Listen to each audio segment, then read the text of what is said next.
Coinbase issues an apology for a Pepe meme. Welcome to crypto in 2023. This is Around the Blockchain.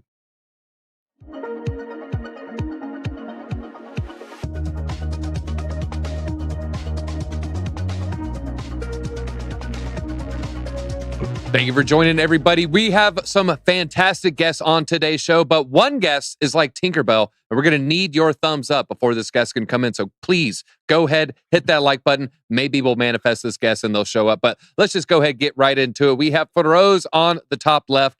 Firoz, he's got the flannel, so he's ready to chop down some trees, chop down some memes, chop down some dreams. Firoz, how are you doing today? I'm doing good, DEEZY. Great to be back on again. So let's get it. All right, let's get it. And then Crypto Lifer, a better rapper than Little Pump. Let's get it. Crypto Lifer, how are you doing? Are you gearing up for Miami? When do you leave? Is it like 2 days from now? 3 days? Yeah, I fly in on the 17th and I leave on the 21st. Added a little more days. You got 6 days. Okay. I'm excited. All right. Bring that sunblock. And then we have Eleanor Terrett might be joining shortly. We're going to see. But in the meantime, we also have Army Piper in the orange spot. You see him at Investing Bros. And the two best hats in the world is your chain link hat and then my ape hat right here. How long have you been a Link Marine? About 2 years now, and it's a pretty big pull in my portfolio. Is there any friction with you being in the Army? You being in the Army and being a Link Marine, is there any friction there? Oh no, not at all. Not at all. I like Marines. Keeper and I get along just fine. So okay, all right. Well, let's get right into it. The first topic we're going to talk about SEC targeting Tether. Got a little crypto registration, and then we're going to talk about Coinbase and Pepe. But Tether, once again, in the crosshairs. They just issued another one of their attestations here, another audit. This time saying we have a record amount of reserves in surplus addition to what we have in Tether. Also, massive profits just this quarter of $1.5 billion. But meanwhile, former SEC chair of Office of Internet Enforcement, John Reed Stark, not Reed Stark, nor John Stark, has come out against Tether, calling it a mammoth house of cards. He said their reserves are unaudited, unconfirmed, and therefore dubious. Now, Tether, to their credit, they said they have $3.4 billion just in precious metals, $1.5 billion just in Bitcoin, plus the billions of dollars that they have in reserves backing their currencies. Legally, they don't even have to submit attestations, although they have been promising a paper audit for a long time.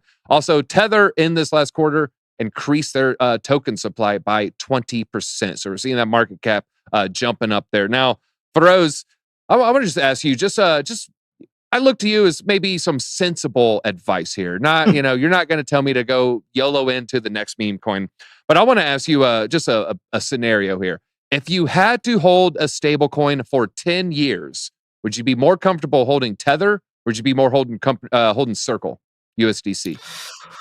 Ooh, I was going to say I'd go and buy some Pepe and hold that for a while. Who knows what that'll take us? But no. Let me give you a proper answer here. If I hold stable coins for 10 years, USDC over Tether, hands down.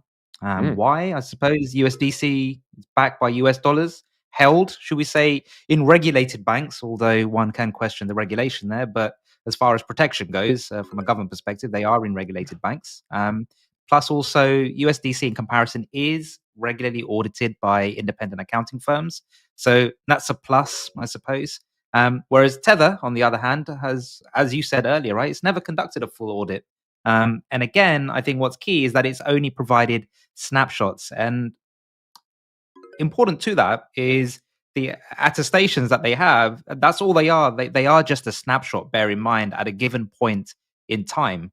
So it may well be that at that time their books were full with assets with high value, and post that time it could have come down. Like, for example, if you take an attestation, back in the bull run, their assets are going to be very high on paper. They're going to look great, and as you mentioned, they've got $500 million in Bitcoin. Well, actually, if you then take another attestation later on and take a snapshot post the bull run, well, then that value of Bitcoin is going to be down by at least, 65%. So again, I mean, these are reasons why USDC is safer. And I think one of the things that I read somewhere was that Tether also has a very thin margin of solvency, and I think their assets are only 0.3% higher than their liabilities. So if there is a big drop in their assets, then I think we're up bleep creek, basically. All right. Yeah, that is not much margin for error, especially in cryptocurrencies. All right. Now, Crypto Lifer, what are your thoughts of all these recent comments? Does Tether seem more like a house of cards to you? Or is this more like the house that the big bad wolf, aka the regulators, cannot blow down? I'm going to play a little bit of devil's advocate here. It's interesting. If I share my screen for a second, there's me and Reeve Collins. I met him at Decentral Miami, right? He was there. And I asked him to his face. Is that a mannequin to the top right? Because that person does not look like they blink or breathe oxygen. So I hope that isn't someone really nice. I apologize. I didn't need to roast you there. I don't. Oh my God, now I feel bad. I'm sorry, Mrs. Reed. Yeah, but I could be wrong, but I'm pretty sure I saw her getting the SUV with him at the end. But maybe you ruined a marriage. But so and the thing is, I felt like the way he answered the question, like he didn't obviously answer it fully. And I knew when I asked it, I wasn't going to get a full answer. I was like, when are you going to give us all the reserves? Like I had to ask it when I got the mic. And, to me, the powers that be, someone that runs like the world government or behind the scenes has something to do with them. They look protected by like the underlords of the world. Like there's something going on there where like they're allowed to skip and run and not tell us the truth. Like I can't explain why. And then I realized, I have nothing to worry about then. It was kind of weird. It was like I did a back re-engineering of my mind there. And I was like, there's something hidden about it for sure. You don't get full transparency. But that's why I would hold Tether more than I would hold Circle. Circle, was pretty close to SFB, right? When it got all collapsed. They also recently just had a bailout on their U.S. Treasury holding, right? They said they're not going to buy anymore. And that took them a little too long, I feel like. It's like you couldn't see that, the U.S. debt isn't really what you want to be holding anymore. So I don't know. It's hard to tell. Like there's not a lot of transparency, but at the same time, I truly believe that they do have a lot of, they have gold and silver. They have a lot of assets backing it. At the same time, it's up and down. And I always tell everybody, keep do it in thirds. Like keep USDC, keep some Tether. But it gets tough. It gets tough. Like even we bring in Tether for the business. I use Tether all the time. I always have Tether on the sidelines. But that's another thing. That it's getting to the point where like if buying real estate seems to be the best bet. Like once you have enough crypto and you're piling up, maybe you made some big gains and you have a bunch of Tether, buy a third of it in Bitcoin, put a down payment on a cash flow apartment or something. If you're already living somewhere, try to get a cash flow apartment. I'm feeling that, it feels like there's no place to hide. So you have to actually diversify. I own gold and silver bars too, not a lot, but I own enough to say, hey, if there were ever a big disparity and we did get to that $5,000 an ounce and, China revealed all the gold and then they put themselves on a gold currency with bricks and then you saw the dollar kind of drop. That's, a theory that could play out in the next 2 to 3 years. So I'm always diversifying even in my stable coins and, looking for that happy medium. So I can go to sleep at night. But yeah, there's no real way of telling. But there was a little wink and a shimmy when I asked him. And there's something like he's connected to some big, powerful people in the back end, in my humble opinion. And there's something that is keeping Tether afloat there. Maybe sovereign money that's not particularly friendly with America. Am I maybe angling in the right area there? Honestly, that's even more clarity than I think. I think it's even somewhere deeper than that, but that could also be one part of the story. For sure. All right. We have a chat by what was it? Someone I'm looking. These trade screens. Can you confirm or deny this, Keeper? I'm sorry, Lifer. The trade screens behind Lifer are all meme coin charts. True or false? Yeah, every one of them. Lady, Ben. I knew it. All right. All right, cool. Of course. All right. Army Piper, I'm going to ask you the same question here, but then another one. First, 10-year hold. Are you doing Tether or are you doing USDC? But my question to you is, we're also in the same future. It's a decade from now. It's 2033. Lifer's favorite number here. I'm at the gas pump. I'm at Costco. I just bought gas. What am I going to use? Am I going to use a CBDC? Or can I be able to use a stable coin? Or will that option be available for both there? You're muted there, Piper. The bagpipes are silent. Of course I'm muted there. I'm going to have to guess that it is likely going to be USDC. They're way more transparent on their auditing and all that. But if it's 20 years in the future, DZ, and you're buying gas, you're probably using a Glock, not a stable coin in America. So, All right, so yeah, I you're think quite that bearish on America infrastructure. well, have you seen the way that we do the dollar lately? I mean, it's not exactly the greatest thing. So we just keep raising the debt ceiling. We just keep printing more money, and it doesn't seem to stop anywhere. So, I mean, I have to say, I think that the U.S. economy as a whole has got to make some very pivotal changes, or we're heading down a bad road. And it's just, I've been around for a hot minute, it's not getting any better. So yeah, I think a Glock, but if it is still here and it's still stable, probably USDC. They seem pretty well connected, and it seems like no one goes after them, despite that they had 8.25% of their total reserves gone because of a bank, which wasn't their fault. That was a bank issue, not a crypto issue. The problem was not crypto. The problem was with the TradFi entity, and the thing that crypto fixes. So, but when you look at Tether, though, came out on May 10th. They had quarter one profits of $1.48 billion. They disclosed that they had the gold and the Bitcoin, which you brought up.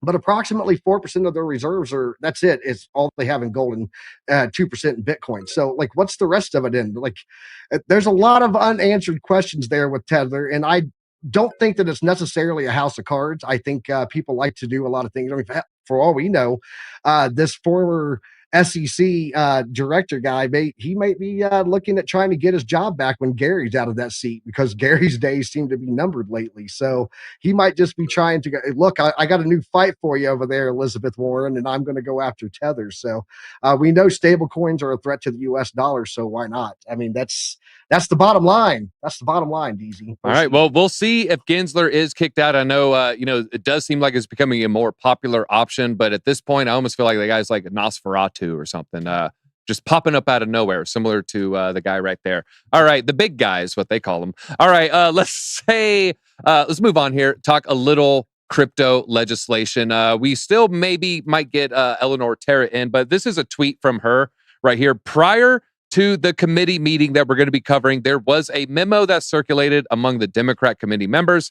The key messages here are including supporting the SEC's total authority over crypto regulation. It's assertion that nearly all cryptos are securities, and that its problem isn't ambiguity, it's massive non-compliance. They aren't at the DMV taking a number, waiting for a number that will never be called. Oh, you know who came in after you at the DMV, got a number and was called? SBF. They worked with him. They opened the door. They gave him the red carpet treatment. Meanwhile, you have Kraken, you have Gemini, you have Coinbase, essentially just waiting for any kind of response here. This is a heck of a name here. It's a joint House Committee of Measuring the Regulatory Gaps in the Digital Asset Markets. And it just kicked off yesterday on Capitol Hill. Such a great name there, right? We do have a couple reps from Kraken as well. Kraken speaking out against the SEC after they sued them for offering Ethereum staking. And also with Coinbase, SEC recently responded to Coinbase's response for clarity. Coinbase said, hey, we had to go to the courts. SEC has exactly 1 week from today per judge's order to respond to Coinbase's request there. And it seems like the goal of this committee is to amend existing laws. Now, Crypto Lifer, let's fast forward. They have amended laws. What direction do you see these amended laws going in? Is this going to be more friendly for crypto? Is this going to be more adversarial for crypto? Thank you so much for having me today. I appreciate that. Thank you for the question. It's crazy because what is credibility? You break down the word, it's credit and ability, right? So we're looking for, it's like you ever get like a building has to get, a fire marshal has to go through the building to make sure that it's compliant. And then they'll say, let me show you something. And then they'll and then all those buildings burn down. You know what I mean? It's like, there's the same people that have been regulating the banks, and they don't seem to be doing a pretty good job of that. They've let fractional reserve lending run wild. They've taken back Glass-Steagall Act and never reinstated it. They've let pension funds, get involved with HSBC and money laundering. Like, it's just, to me, it's pay a fine and do whatever you want for the last 10 or 20 years. And now when they see their their little games getting shaken up by crypto. They want to actually care and become the regulators and try to figure it out. So I don't have any faith that it's going to be in our favor. At the same time, it's good that the House did get shaken up a little bit in the last big election, and there just seems to be more people that are pushing. Like that last Gary, the Senate hearing there or the House Senate hearing with Gary Gensler, they went hard, man, and there was a lot of people just breaking it down, saying, "Hey, we make the laws, and like you had never even asked us. Like you just decide you're going to make laws without even asking us." We got to get to that thing where there's the board. I keep saying that. And then the head of the SEC has to answer to a board. There has to be a power that gets divided. We can't have power getting organized. The bigger government gets, the more corrupt it becomes. That's the same that's been throughout history, right? And so I am about less government. And when we do get into these pockets of regulation, there should be more than one person that does the voting, and then there should be way more people that are actually voted in by constituents and not just placed in position by certain administrations, right? And you can kind of see what they did before, where they're headed. I'm hopeful that in the long run, we have so many innovative and progressive people in our country that we're not going to allow the corruption to overtake us. But it's been getting pretty hairy. Anyone can see that America's starting to look pretty strange compared to how it used to be when I was a kid growing up in Boston, one if by land, two if by sea. So, it's we the people, not we the SEC. Like I really we have to keep reminding these people that they work for us. We don't work for them. We are not their slaves. We don't do we don't do what they tell us to do every single day. They should actually have to bend to the will of the people. I'm not as optimistic as most should be. I think it's going to take a little more time, but let the people get annoyed enough. Let the people start seeing this clarity. And, your everyday person now knows way more that the dollar isn't really that strong, right? The average person understands inflation more. 10 years ago, I was screaming, inflation, inflation, buy gold bars and silver. And my friends and family were like, not my family, but a lot of my friends were laughing at me. One of my good friends that I'm still with, I showed him a gold bar. He's like, dude, where's your eye spectacle, bro? He goes, how old are you? 90 years old? He's like, what are you, Warren Buffett? But now it's like, oh, I get why he was buying gold and silver. I get why he jumped into Bitcoin. And I get why he was always trying to get himself out of the US dollar. So people are waking up. I have faith that shows like this and us having these discussions are getting out there. And it's going to take some time, but it's positive. Right now, I don't know if we're going to get exactly what we want, but, only time will tell. All right, you brought up, things look a little different. I think Christopher Wallace said it best. Things done changed. I know back in my day, I used to tie onion around my belt, but, no longer. All right, well, Firoz, I want to ask you, let's just say they do pass some sort of, 50-page, 500-page, consortium of amendments. It's full of legalese. We don't know what's going on. It's going to be vague. There's going to be interpretation by the courts. Really, probably nothing is going to be solved at the end of the day. But there's going to be a lot of frenzy. It's going to be like a FOMC meeting, a core CPI, an inflation print. Let's just assume the first 10 minutes is going to be very volatile with crypto trading.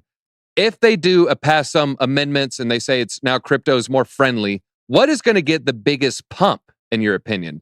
Just in the short term, is it going to be a Bitcoin? Is it going to be XRP? Or is it going to be an Ethereum candle that prints the biggest here?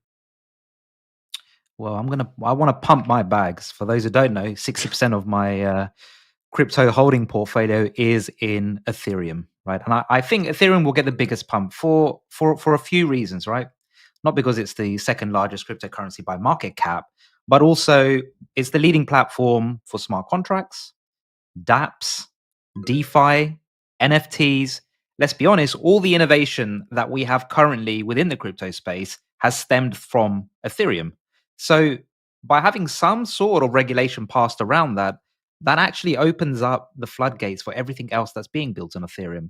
How many projects have we kind of seen up until now that, I would say are somewhat scared, might be somewhat hesitant to kind of go out there and say, here we are, because of the fear that they might be classed as a security, right? So I think Ethereum would most probably react positively from it, right? Regulations, again, regulations provide clarity, legitimacy. So it allows all of these other projects that are built on Ethereum to thrive as well. So from my perspective, Ethereum, would certainly get a huge benefit, especially if it's recognized as a commodity by the CFTC. And again, that would then exempt it by, tell me, DEEZY. The good old Gary Gensler, the human, never mind, the guy, right? The and guy, SEC. the guy. The guy. I'm just a little bit more clear. Do you think the main catalyst would be institutional money pouring into DeFi? Yep. Okay. Yep. 100%. All right. 100%. Yeah, I think that's that's a what it is. pretty It's valid clarity we're looking thesis. for. Yeah. All right. I know. JP Morgan, Goldman Sachs are all looking for some sort of way to, because hey, even they have personal savings account. They don't want 0.5%. All right. Army Piper. This is a guess. I'm almost scared to ask you this question, given how you think we're buying gas 10 years from now.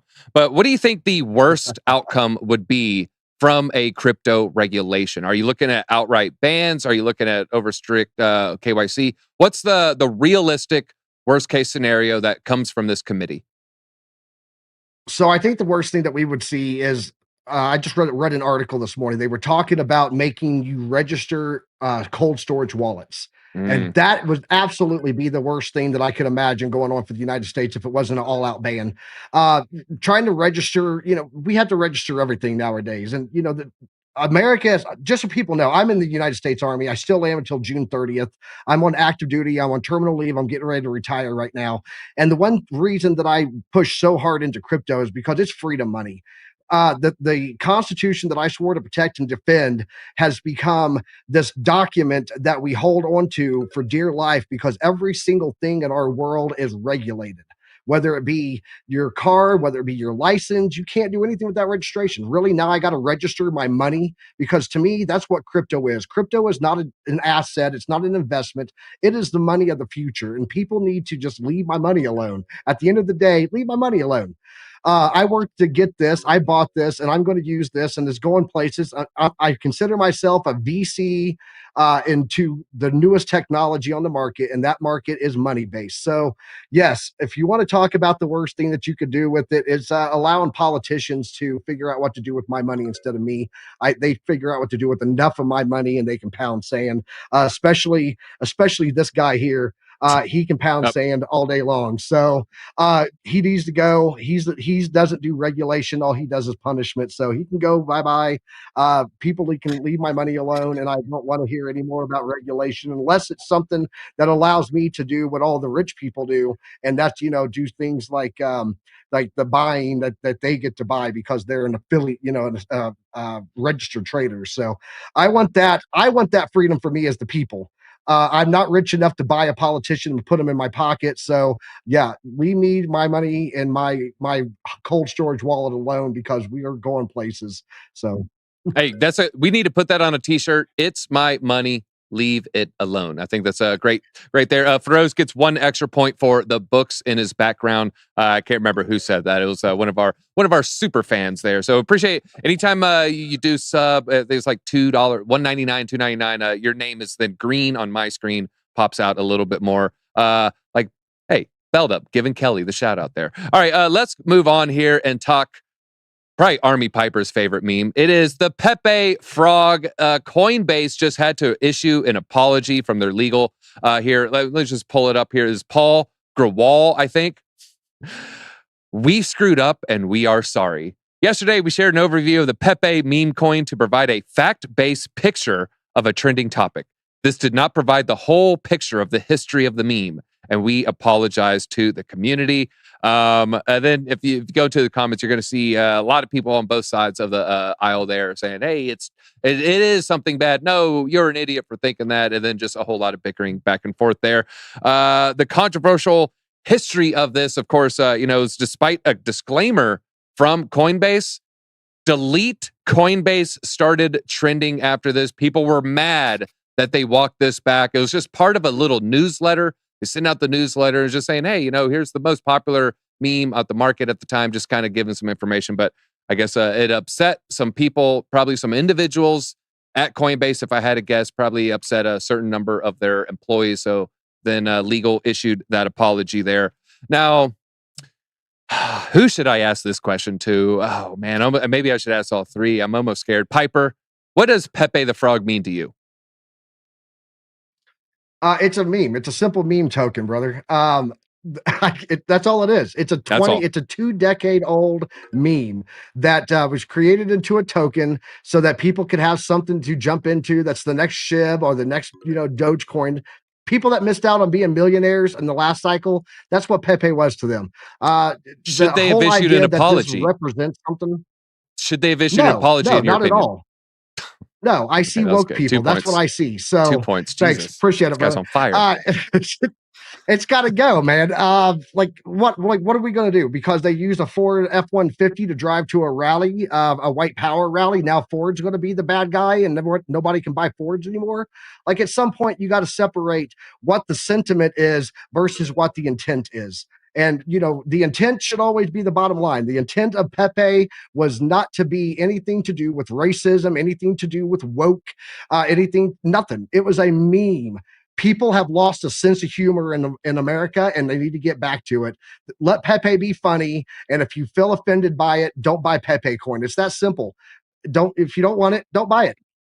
All right. And I tend to agree with that whole assessment there. The symbol I always like to point to that had been co-opted, the Christmas tree was originally a pagan symbol. So yeah, symbols can change, folks. Firoz, has Coinbase committed themselves to never listing Pepe now, no matter the market cap?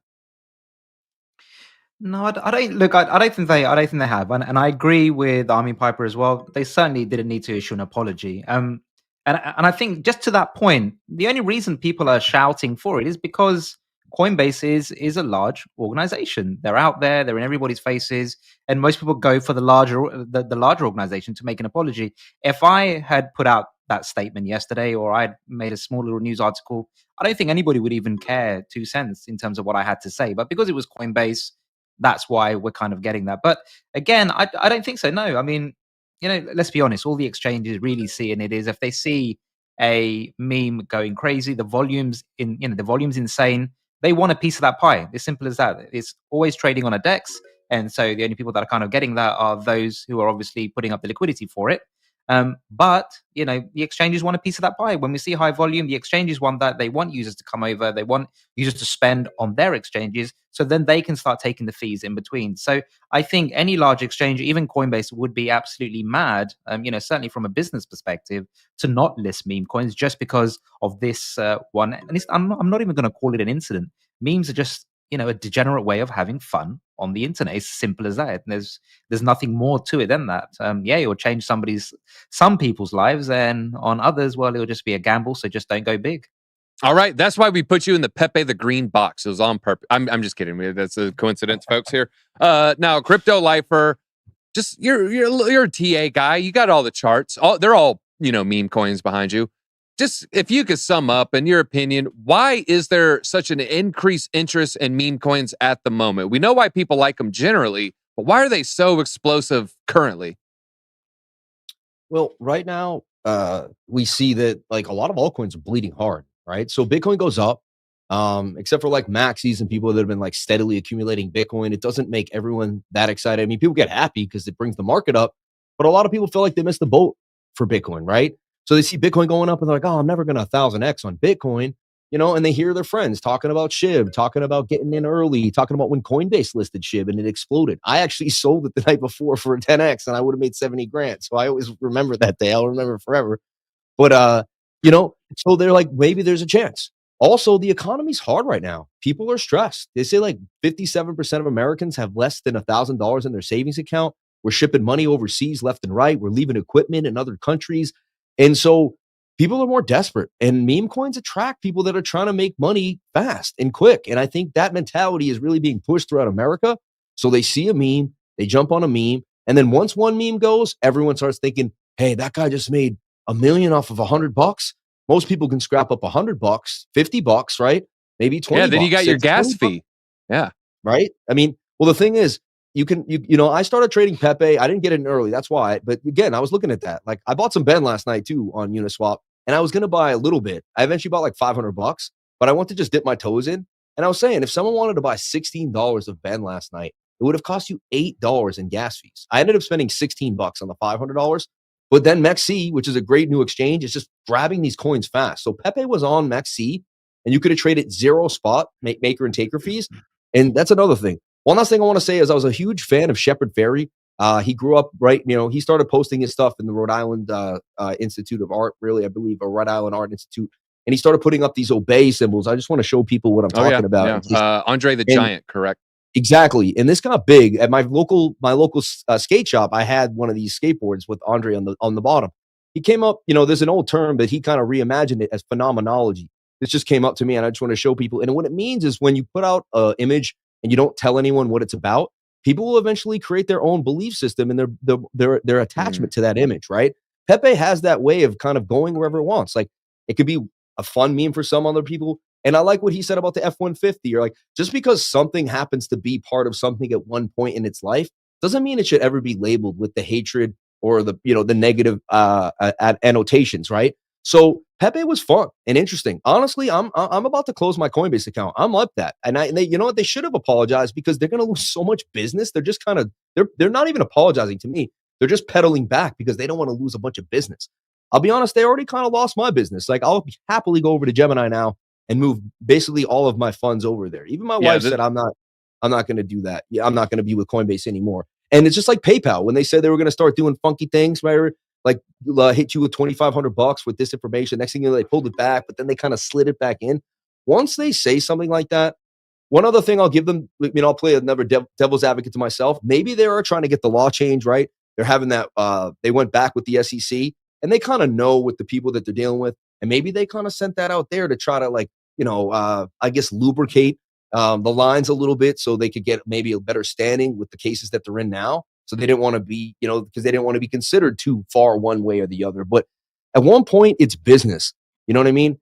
A smart businessman knows how to stick on business and stay on topic. Even if I wasn't opinionated about Pepe, which I'm really not, I don't care. I just wanted it to be fun and loving. And when that came out, I was like, what? What is that? It also lets me show that someone up there isn't business savvy, and they're likely to make another folly like this. I'd rather not be associated. Well, there's that, there's that rhyme, you go this, you go broke. We will see if that does play out. To your point about the Gemini, I'm not going to say this is making me jump over, but there's a bucket of water on one side that says Gemini. There's a bucket of water. Couple drops came out of this bucket, went to the other one. I will say that. So eventually there will be a hair that breaks Campbell's back. I'm not saying it was this one though. That's just my 2 cents there. It looks like a lot of people got strong opinions of Pepe. A lot of Army fans in the chat today. A lot of life for a lot of Firoz, of course, here. Right. Loser mentality, publicly traded. They're smart if they don't want to get a lawsuit. That is another strong point there. At the end of the day, they are a publicly traded company. They have to think of fiduciary responsibility for their shareholders. They didn't have to say that. There's a more professional way to go about it, in my humble opinion. Well, you can't really address that, would be my kind of point here. They don't have the freedom of Elon or carte blanche control over Twitter. They do have to worry about, I guess BlackRock essentially at the end of the day and other investment firms. List it. We get it. You know what I mean? Like, yeah. They shouldn't have walked back. I disagree with the apology as well. I think we're all in agreement here, but that is all we have time for. And Piper's nodding his head. I think that chain link fence was too strong for the other two guests to break through. Army Piper, feel free to leave us with some parting thoughts, sir. Always, people love you. We're definitely going to try to get you back soon. I'd love to come back, DEEZY. This has been great. It was great being on here with Firoz and with Crypto Lifer. I appreciate everybody and all of the investing bros out there that came to support today. Thanks for being here. Don't forget to come check us out over there on Investing Bros, wherever that is, right over there. Perfect. Yeah. So, hey, thank you guys. Appreciate it. And keep your money close to yourself. Keep it tight. Keep it in a ledger. And, remember, you earned this money. It's your money. Hold your money. All right. And hey, guys, leave them alone. Okay. Our cameras are reversed. It gets a little wonky here. All right. That's all we got. Make sure you hit the like button. I was doing the Macarena. Hey, hit the like button. That's all we got. DEEZY out. Hit the like button.